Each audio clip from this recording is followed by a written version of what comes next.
won his primary. Adam Johnson says, this interview was nothing but will you denounce Hassan Piker, grilling over loyalty for Israel, 5 questions, and clips of people calling him Hamas. 0 questions about healthcare, affordability, data centers, etc. Like with Mamdani, it's just endless Zionist struggle sessions. Again, at some point, these candidates have to break the fourth wall. El Sayed's answers were good, but after the third smarmy gotcha about small beans Israel, he has to draw attention to how absurd it is he's being grilled over Iron Dome and not crumbling schools and medical debt. I think it's free money.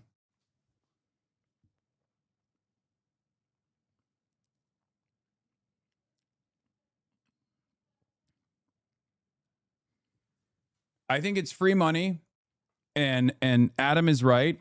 At some point, saying like, look, you know, the first 3 questions are fine, but like, what are we doing here? Don't you feel like this is doing a disservice to the voters who care about things other than Israel? Why is it that these questions, Bernie does this all the time. He's actually pretty good at it. We'll be like, oh, you ask me about Grand Platina, but never about Medicare for all. So I think that's a good way to be a little bit more antagonistic, not so much, but a little bit more antagonistic towards mainstream media, which is not exactly favored by the masses anyway. Can you clarify for us what your position is on funding for Israel if you do become a U.S. Senator? Are you opposed to all funding for Israel, period, military funding? I'm opposed to unconditional military aid for any country. That is Israel, yes, but that's also Egypt, where my family immigrated from. That's Pakistan, that's Saudi Arabia, that's UAE. And that's not because of a focus on what's happening anywhere except for a focus on what's happening here. We've got communities in my state where the median income is $14,000, and I believe they have a right to their tax dollars. I also believe in international law and upholding international law, and there are Leahy laws against dealing arms to countries who are engaged in human rights abuses. And I don't want to fund a foreign military that does genocide, apartheid, or has taken us to a war. For the record, I'm not as antagonistic to Caitlin Collins asking these sorts of questions because it's actually good. Because these sorts of questions create an incredible opportunity for Abdul El-Sayed to just like boom, boom, boom, hit those notes. Okay? It's just, I think 1 or 2 is enough. You know what I mean? You don't have to do it like 8 times. We don't need to fight. I believe in equal rights to peace, dignity. Like a lot of people don't realize that journalists, when they ask these sorts of questions, they're not always asking these sorts of questions in a antagonistic manner or because they're like doing it because they love Israel. Well, some of them are. Like some of them do, and you can tell when someone is one of those journalists, right? But like the reason why she's asking these questions is so he can spike it. Okay? It's not like it's good. It's not bad. It's actually a good question to just like tee up so he can just slam it. So just remember that. It's not always a gotcha. And doing it like once or twice isn't necessarily a bad thing anyway. And Abdul is very good in these sorts of contentious media environments regardless. And he played this super well. I mean, he did a really, really good job with this. And self-determination for Jewish Israelis and Palestinians alike. I believe our responsibility, though, more than anything else, is to use our tax money here in Michigan to provide healthcare in Michigan, and schools in Michigan, and roads in Michigan, rather than to send it to a foreign government that might use it in the form of bombs and tanks to destroy infrastructure and schools and hospitals there. Some people might hear that and say, well, does he support, you know, funding defensive systems like the Iron Dome in Israel? Do you? I don't believe that there's really a difference between offensive or defensive weapons. And I also don't believe it's my responsibility to buy defensive weapons for a foreign government when... Boom. Beast mode, beast mode, beast mode, beast mode, beast mode. This is also beautiful because it's not academic. Okay? It's just goat talk. He's just talking exactly the way that the average person talks. He's very simply saying, like, why am I buying weapons for a foreign country when my country's schools are in a state of disrepair? That's it. Run that fucking everywhere you can, okay? our kids are defenseless against schools that have been underfunded for a very, very long time. Boom. My responsibility as the next senator from Michigan is children in Michigan, rather than thinking about what's in the interest of a foreign government. Okay, so that's a yes, that you are against funding to things like the Iron Dome. I am against it in large part because I just don't understand why anybody thinks it's the right thing to do to send our tax dollars abroad to fund foreign militaries when our own kids barely get to go to schools that are functional. Yeah. So great stuff. Great stuff overall. There was also obviously a moment from Caitlin where she did the "Do you disavow Hassan Piker?" There was that. That one I don't like as much. It's messed up, but it is what it is. Do we have the? Does anyone have that one? Does anyone have that Caitlin Collins clip? I guess it might be on the docket because I. Oh yeah, here it is. Abdul Al-Sayed talks to Caitlin The results Collins. of last night's Senate primary. Holy shit, 21 lovely minutes. Gentlemen. You believe this? This could only happen to me. Abdul Al-Sayed, lovely gentleman, the man of hate. And now he's going around saying, no, I love everybody. He doesn't love everybody. Put him in office. You're going to find out what he loves. He doesn't love Israel. He doesn't love Jewish people. He doesn't love Israel is so crazy because it's like, yeah, dude, he's running as the senator, not from Tel Aviv. He's running as the senator for Michigan. Okay. What the fuck are we talking about? You know, it's totally ridiculous. Anyway, this is the Abdul Al-Sayed response to Senator Fetterman saying he needs to renounce Hassan Piker. Again, not the worst way to present that to Abdul, teeing it up to position it as like this is a demand being made by one of the least popular Democrats who is openly basically calling himself an Israel firster. Not the worst way to present this. I'm not sure if you've seen question this. What Democratic Abdul. Senator John Fetterman said about you today. Are you willing to unify with Abdul El-Sayed, for example, who's now the Democratic nominee, the Democratic candidate? Oh, well, yeah, the tough guy. He called me ugly and then I should be on a pike. And I'm like, Chief, I own mirrors. Well, I can't come together with... That was, I got to hand it to the ogre, by the way. That was kind of funny. He's like, Chief, I own mirrors. I know I'm ugly. Owned. Someone, if you are willing to embrace people that loves Hamas or that thinks America deserved 9/11, I think that's reasonable. What's your response to Senator Fetterman? In Trump's words, what a lovely gentleman. I mean, he said that you need to renounce people like the left-wing streamer Hassan Piker, who was campaigning with you, who was out there in Michigan on Monday night, I believe last night as well. Do you have any plans to do that? Look, I'll tell you this. I'm less focused on folks who are campaigning with me, more focused on the folks I'm campaigning to.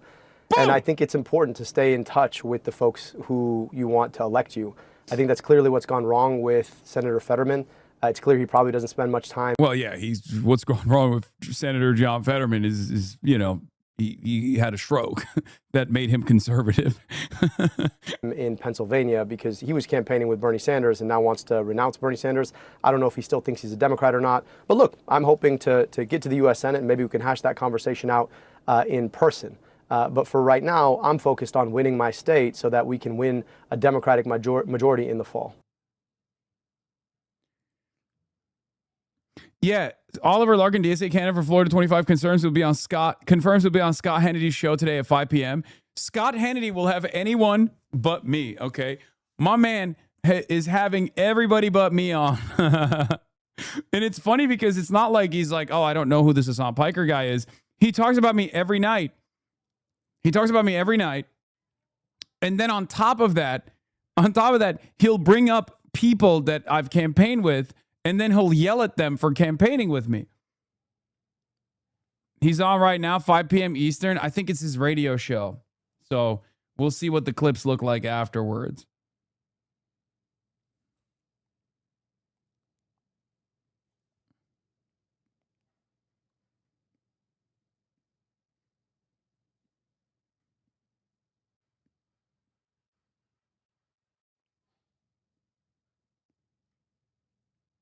He's been ducking me.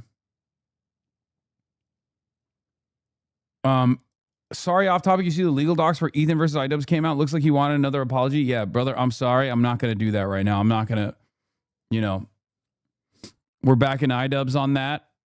And yes, Ethan Klein sucks, but that's a little crazy to cover currently. You know what I mean? There's some issues of national and international significance that we need to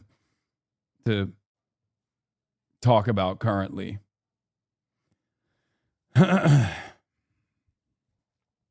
So,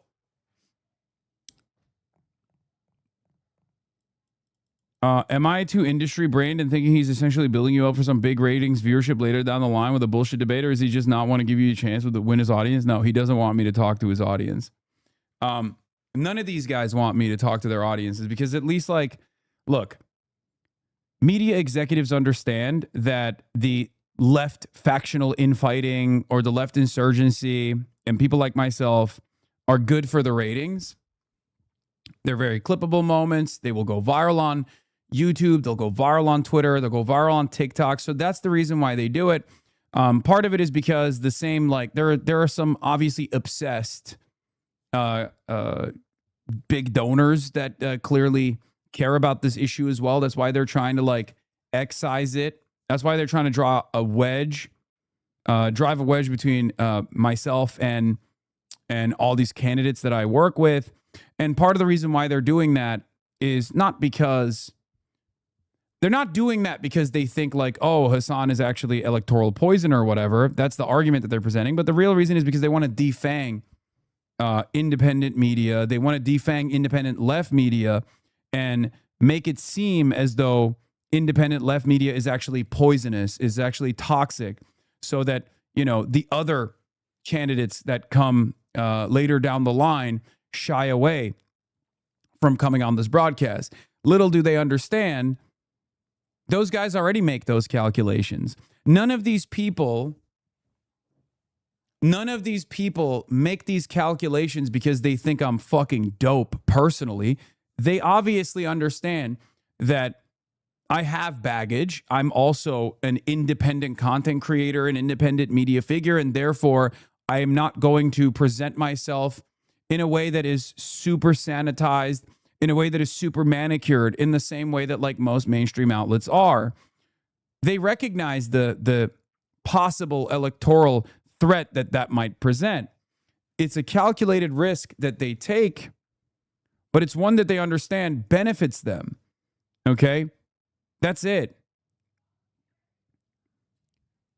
One part of the reason for why they do this is because it's a disciplining operation. It's to get people to shut the fuck up about Israel. I am now presented as, like, one of the most prominent critics of Israel on the left, if not the most prominent critic of Israel on the left. So that's part of the reason why they want to, discipline folks, to make them understand, if you talk about Israel like this, you will get punished. We will slander you, we'll smear you, we'll call you a dangerous radical, a terrorist. Okay? The other reason is because they also want to defang Abdul's momentum. They want to defang his motion, right? And this is a very effective way to do that. It's a very effective way to do that. How? Because if he were to turn around and say, yeah, you know what, I'm really sorry that I brought Hassan on the campaign. He's a really bad guy. It's not that I have tremendous positive approvals or anything, or my community is going to give up on Abdul El-Sayed. They're going to think he sucks and stop showing him support. And that's, like, a very significant part of the Michigan electoral calculation. I'm not making that argument at all. It would just simply make him look bad. It would make him look weak. Abdul's greatest quality broadly is that he's a fighter. He's going to fight for Michiganders. He's going to fight for Americans, right? And apologies don't ever mean anything in this media landscape anyway. After all, this fucking asshole is the president. And he's Mr. Double Down. He's Mr. Triple Down. You get more penalties for apologizing than you do for doubling down and tripling down. That's it. And this process already took place in the race, in the primary race, where Abdul didn't apologize, right? And it actually paid out very well for him. He won the race at the end of the day.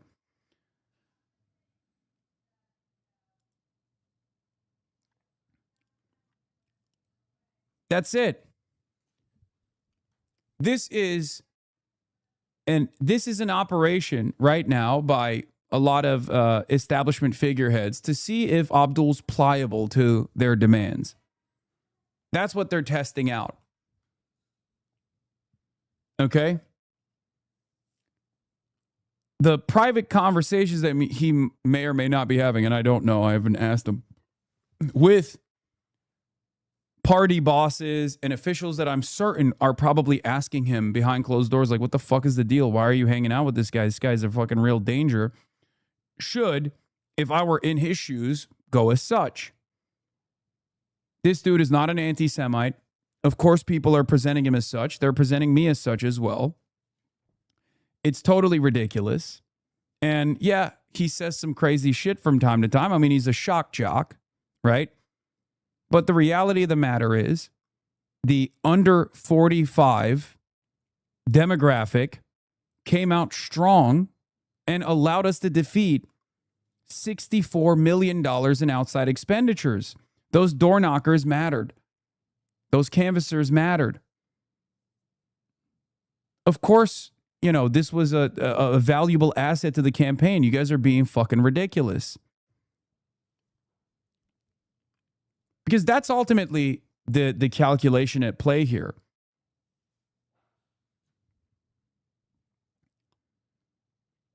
And more importantly, it would just look terrible for him if he were to be like, I'm so sorry.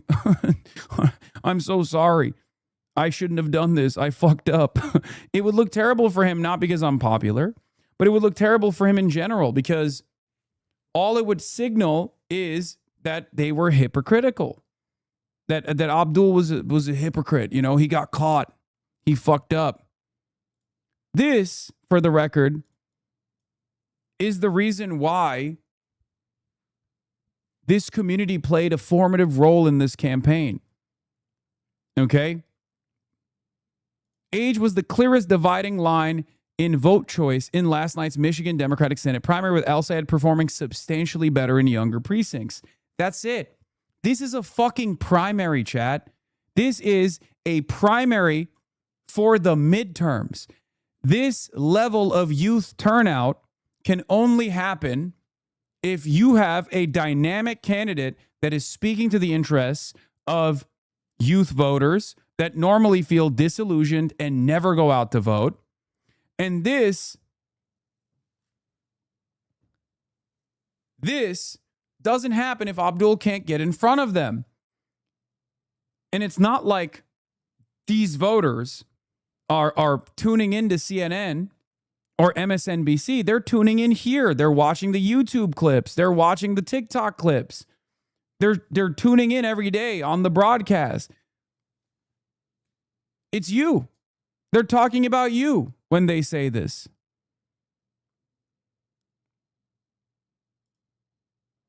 Yeah, I wrote about the Subaru socialist millennial college grads who lived through 2008 and their younger counterparts in Gen Z, the great disappointed. Together, they comprise a new middle class and also the future of the Democratic Party. Subaru socialists were shaped by the 2008 crash, the great disappointed by the pandemic, what they see as shit returns on their college education and Gaza. What do you call college-educated people who make an okay salary, struggle to own homes, but have decent employment prospects, and who vote a lot? The middle class. The hallmark of Subaru socialism is a refusal to identify as middle class, which has shaped Dem politics. What was a bit ironic was that Kamala Harris really did try to reach out to the middle class by proposing policies aimed squarely at the exact Subaru socialists who are rejecting establishment Dems. Did any of those people identify as middle class? Did they hear her? Subaru socialism then is an understandable inability to imagine a middle class life by college-educated people who are technically middle class but don't feel any stability or hope for upwards mobility. Yes, these are college-educated, downwardly mobile millennials and older Gen Z. This is at the heart of the Democratic Socialists of America. This is why I always say Faillennials are the backbone of the American socialist movement. Jokingly, but also lovingly. This is precisely it. And this is at the center of the American working class nowadays. People fantasize about what it means to be working class, and they think it's a hard hat wearing coal miner, but that's far from who actually now is at the center of the American working class. Subaru socialism, then, is the understandable inability to imagine a middle-class life by college-educated people. The other side of this story is that a lot of the consultants and a lot of the people that work on campaigns are too old to recognize it. Because in the United States of America, since the 90s, the percentage of college-educated Americans rose spectacularly, I believe by 20%. Back in the day, even leading into the 90s, if you had a college degree, you were endlessly electable. Or not electable, sorry. You were endlessly hireable. I got too much election in the brain. Okay? Nowadays, because the job market is diluted by a tremendous number of college-educated workers, it doesn't mean anything anymore. Now you're relegated to the service sector. And you are no longer see a prospect for a better economic outcome as a consequence of your college degree.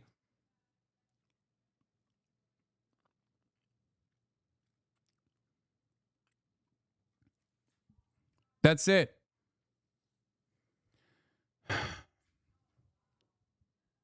The real heart of the American working class nowadays is exactly the opposite of what like the American Communist Party is presented as the barista class or the professional managerial class. That is the heart of the American working class.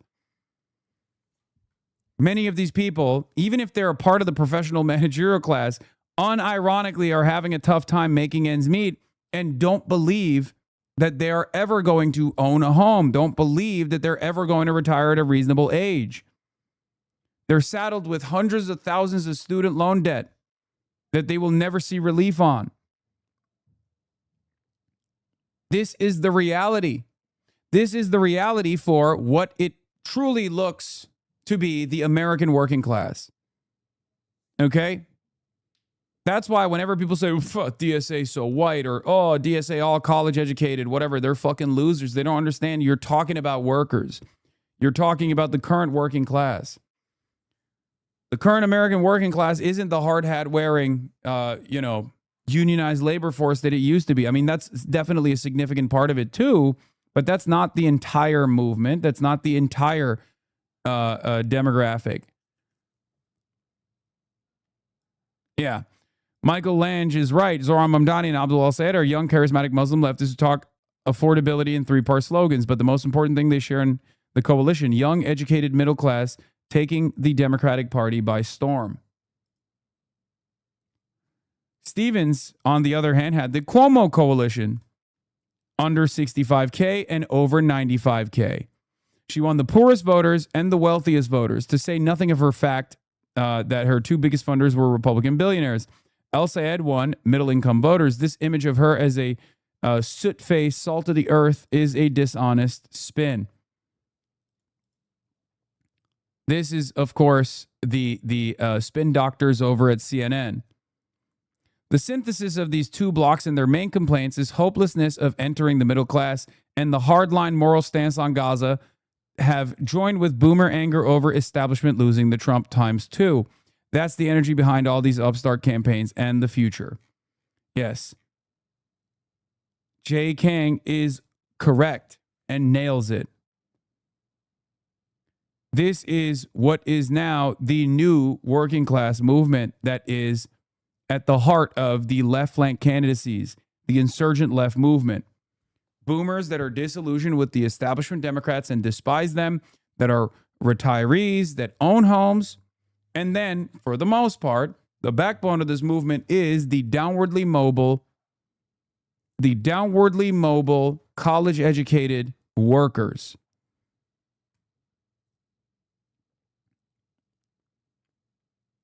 That's at the heart of my community as well. That's the backbone of this movement, and that's precisely what this community is. And of course, in it, you have college-educated Amazon workers that are delivery drivers, or non-college-educated Amazon delivery drivers, college-educated and non-college-educated service sector employees. baristas, grad students.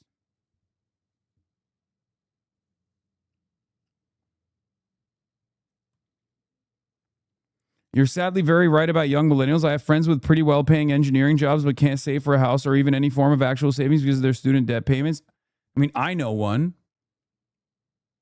Not even just the undergrad degree, but Murat also has a master's in engineering. He's been a working engineer for the past 10 years. He still knows very well that he does not have enough of a nest egg cast aside. He's married, right? He does not make enough money to ever own a home. He too is downwardly mobile.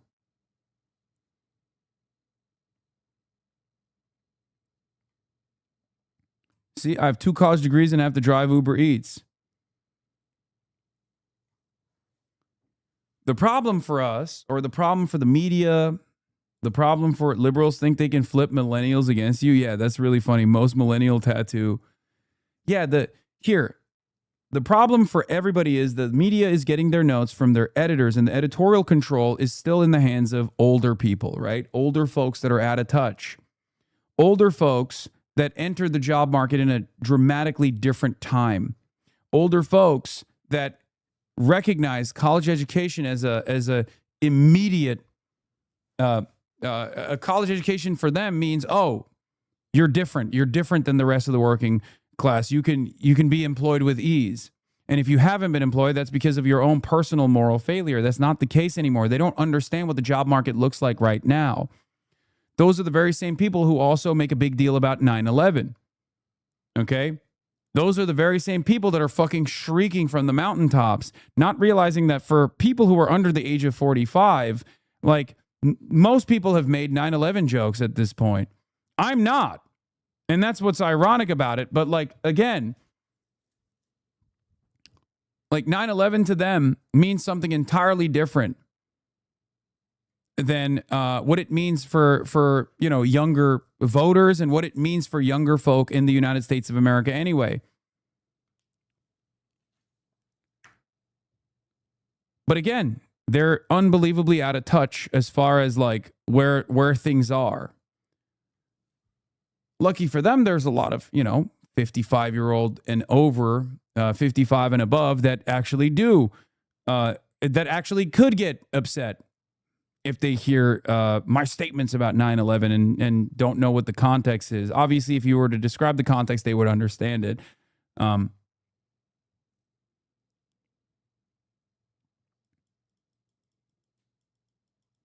Yeah, that's why I thought it was very dumb for certain elements of the academic left, I won't say who, to hyper-focus on how bad PMC is when they are the bulk of the working class. I know. Don't even get me fucking started. Yeah, this was Dave Weigel's assessment as well. This is more of a Taylor Lorenz expertise, but I think the Hassan 9/11 joke has never hurt like Dems wanted to because everyone under 35 is irony poison and has been laughing at 9/11 jokes for years. Also, anyone with more than 2 brain cells understands what Hassan meant and recognizes the bad faith nature of the attempts at attack. Yeah. That's part of the reason why it doesn't hit. And it only probably hits with people that want it to hit, people who know me as the anti-Israel guy and hate it, or people who hear my name Hassan and go, oh, he's an Al-Qaeda style terroristic Muslim Islamist jihadist anyway. And that's not exactly in the pocket of Democratic Party voters.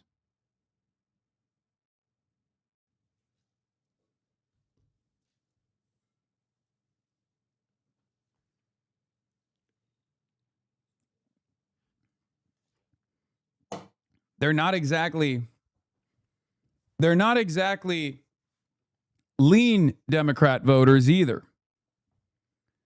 25 years in tech, making billionaire harebrained versions of actual reality near exec level, and I got cancer last September and blew my whole nest egg that I was only able to amass because of a distant grandparent set up a government bond and then died, even though I paid $1,600 a month for platinum ACA healthcare. Yep. Bro, my lifelong Dem mom is not online at all, and I told her about the America Deserves 9/11 thing, and she went, yeah, well, didn't we like invade there a bunch before that or something? Yeah. Most people recognize it, But it doesn't really matter because media discourse feeds on top of one another. So the media discourse actually is constantly feeding into previous media discourse. That's how you prop up a messaging campaign. That's how you start off by saying, here are some of the quotes that Hassan Piker has said. And obviously, these are very irrational quotes. These are very frustrating. And then they say, oh, people are very frustrated with these quotes because they keep blasting it over and over again. And it doesn't even matter if people are actually receiving it negatively or outraged by it or whatever. And then the established narrative is set.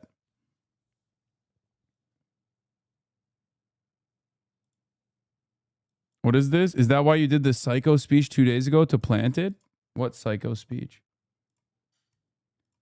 Once the established narrative is this is a bad guy, then you keep hitting people in the head over it, over and over again. You just go, why are you hanging out with this bad guy?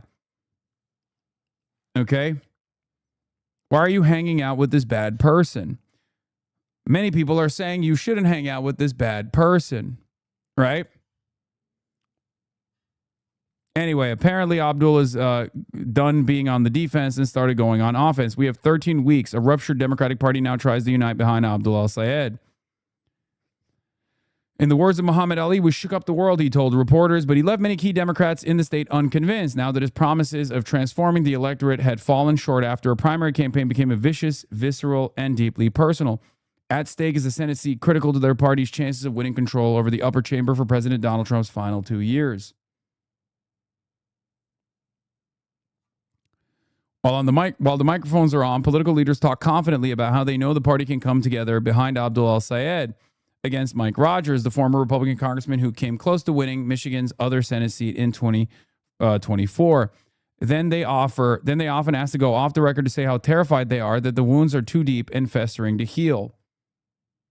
The problem with that is that the wounds are deep and festering on the side of the party consultants who were caught with egg on their faces. Okay? The wounds are actually not festering and far too deep to heal for normies. Okay? Normie voters are looking at the situation and going, okay, well, he won. We're going to vote for him. The electability voters, which a lot of people seemingly forget, are voting on electability first and foremost. Which means that they don't want anything to do with a Republican, which means that they're not going to sit out an election. Those are at the heart of the motivated voters that make up the Democratic Party. Those are the most motivated voters. Those are the most high propensity voters. They always vote, the boomers. In any case, this is part of what's leading Democrats had hoped to avoid, with two telling CNN they reached out to al-Sayed repeatedly to ask him not to focus so much on Israel and to lower the temperature. This is the worst advice. Telling Abdul al-Sayed to cut it out with his Israel shit is unbelievably stupid, especially when Israel spent $32 million to make sure he doesn't win this race, and they failed.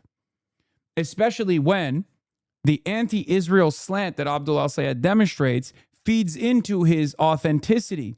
It shows that he's a different type of Democrat. He's not like the other Democrats. He's more responsive to the needs of the base, especially when the anti-Israel slant is unbelievably popular. So all of that talk about you got to just say things that the voters believe is immediately cast aside when it comes to Israel. These guys are so fucking dumb. They're dumb and they're out of touch. Stevens called al-Sayed to congratulate him on Wednesday morning, not long before he held a victory press conference at the historic Spirit of Detroit Monument downtown. Their former challenger, Mallory McMorrow, was on hand, long planning to join whoever won the race, but Stevens was not invited, which some supporters said they viewed as an early slight because she quickly conceded the race and did things right. Part of what I'm going to be doing every day from here on out is listening to everybody and figuring out how we bring this party back together, said McMorrow. I recognize it may take a few weeks, McMorrow said, hopefully before polls close Tuesday. I don't think so.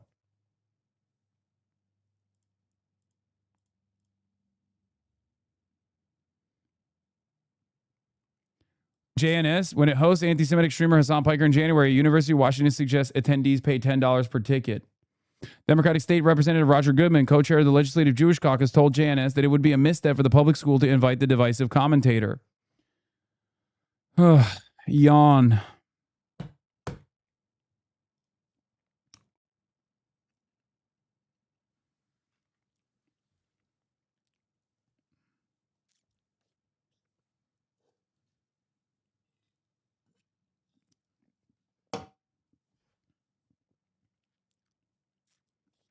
The Destiny community is sending out mass emails to the school right now as well. Do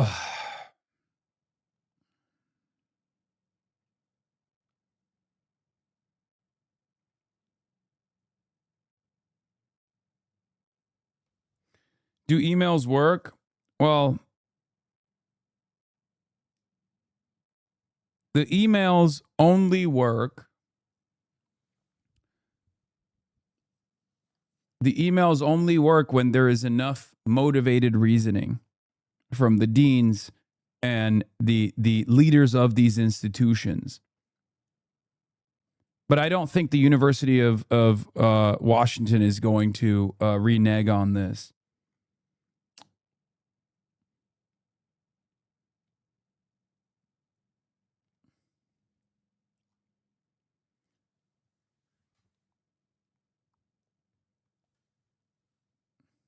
Anyway, we'll get to it in a second. A unity rally is scheduled for Friday morning in Detroit, headlined by Pete Buttigieg, the Michigan transplant who declined to run for Senate himself ahead of a possible 2028 presidential bid. Already 45 organizers paid for the state party work across Michigan. Michigan Democratic Senate, Michigan Democratic State Chair Curtis Hertel said with that number scheduled to double by November. Outside money is already set, like the $20 million that the Senate Majority PAC allocated for Michigan no matter who won the primary. We've done town halls in every Republican district in the state. And we see people who are angry because they feel like they were promised something, that they would be first, and they would absolutely not have been. And they cut taxes for billionaires while they cut health care for the people here, Hertel said. So for Democrats, while I understand that there's rawness after a primary, I believe that they know that they will know what's actually at stake for the country about what happens in Michigan. And if none of that is enough, then how about a Trump supermajority in the Supreme Court?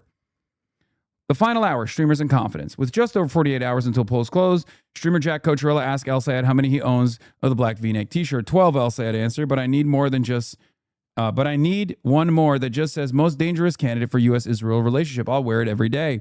El Sayed dialed into the fundraiser from the passenger seat on his way to a pool party with influencers where he posed for shots looking over the rims of his sunglasses and gave a handshake hug to leftist influencer Hassan Piker.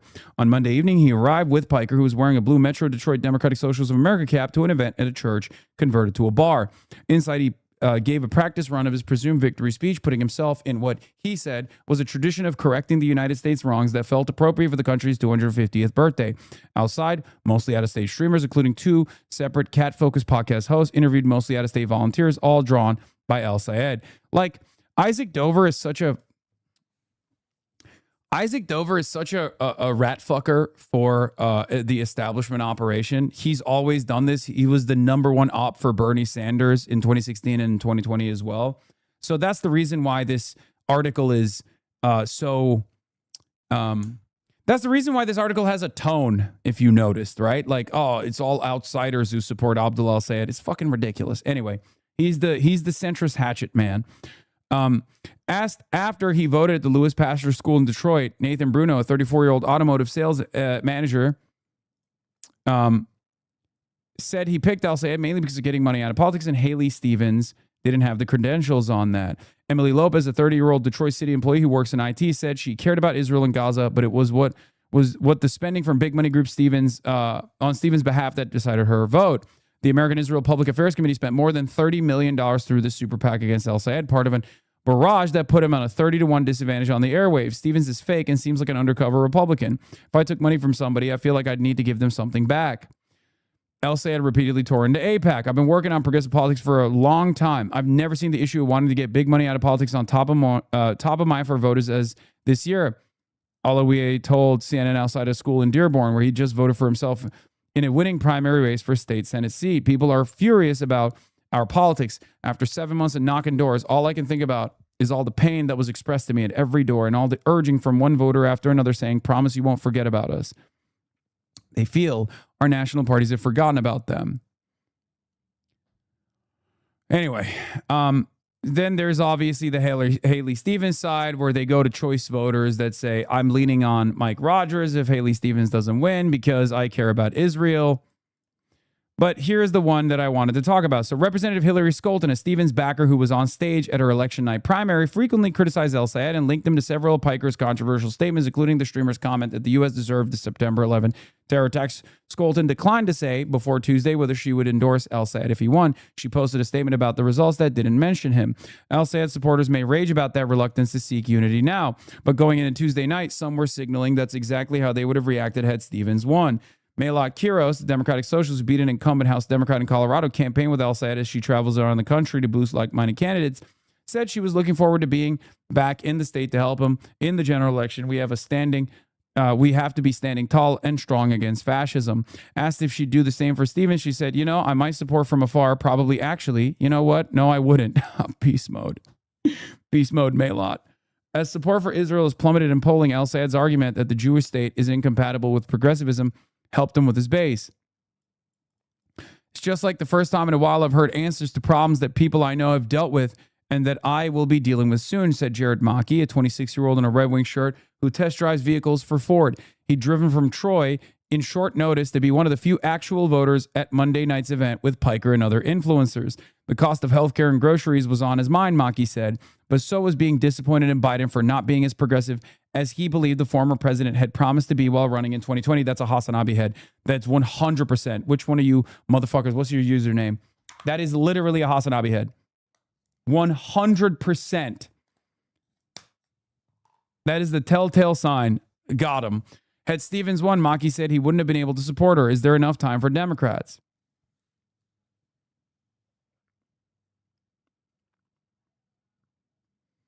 Here's the last line.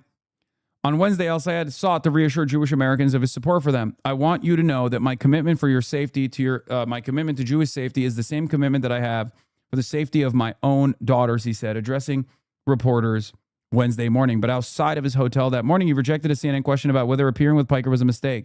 I think people get real worried about him, but you think about who Mike Rogers has been palling around with, right? He said, referencing Trump. I think it's important for us to just remember what Mike Rogers is and what we're up against. The one thing most Michigan Democrats can agree on, at least for now, if they can pull off enough unity, at least to win back full control over the legislature, they're moving future primaries from August to spring so they can have more time to recover. So, yeah.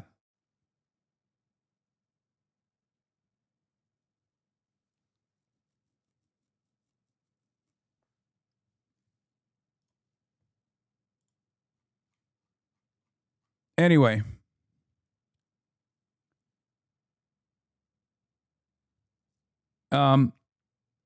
What is this? Am I dumb, or are those two sentences implying you are a danger? No, he's saying it's unbelievably stupid to constantly chirp about who I'm campaigning with when the opposition is literally Donald Trump. The opposition is Donald fucking Trump.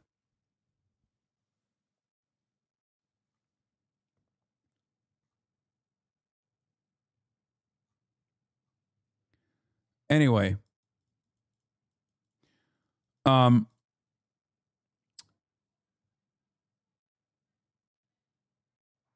Republicans for Abdul El-Sayed, his account has now merged. Nice. Stop letting establishment neoconservatives sell out our republic's sovereignty. Put America first. Vote Dr. Abdul El-Sayed November 3rd. Nice. Yeah. Another Democrats for Mike Rogers account with 14,400 followers only posted 3 times. This account was set up in 2014. Wow, look at that.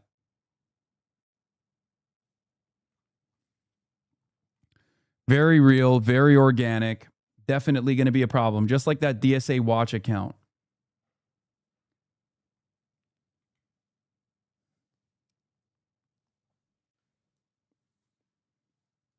Promote Tallarico?